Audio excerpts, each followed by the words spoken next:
কিন্তু যেহেতু জলে যুদ্ধ হচ্ছিল তাই গজেন্দ্র ক্রমশ ক্ষীণ বল হয়ে পড়ে এবং কুমিরের বল বর্ধিত হতে থাকে। স্বাভাবিক, যে জীব জলে থাকে তার ক্ষমতা জলে বেশি হবে। মাছের যতটা ক্ষমতা জলে হবে, ডাঙায় তুললে কিন্তু মাছের আর কোনো অস্তিত্ব থাকে না। তেমনি আবার ডাঙার একটা মুরগি বা কোনো পশু পাখিকে যদি জলে ফেলা হয়, সে আবার উঠতে পারে না।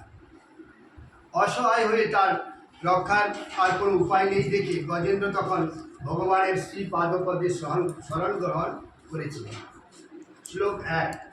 শ্রী শুক উবাচ আশিত গিরিবর রাজং স্ত্রীকূট ইতি বিস্তৃত ক্ষীরোদেনাবৃত শ্রীমান যোজনাযুত মুচ্ছিত।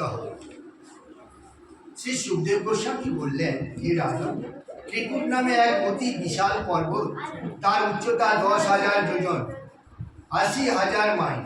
তার মানে ধারণা করতে পারছেন তাহলে কত বড় পর্বত।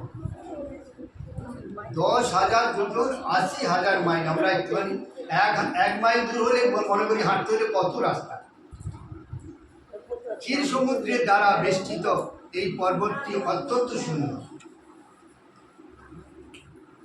তাবতা বিস্তৃত পর্যক্ত্রিভি শৃঙ্গৈ পয়োনিধিম দ্বিশখাঙ্গেরোচয় নাস্তে রৌপ্যায় সহিরন্ম ওই অন্যৈশ্চ কুকুম্ভ সর্বারত্ন ধাতু বিচিত্রিতৈ নানা দ্রুতমলতা গুল্ময়ী নির্ঘোষৈ নির্ঝরা শ্যাম।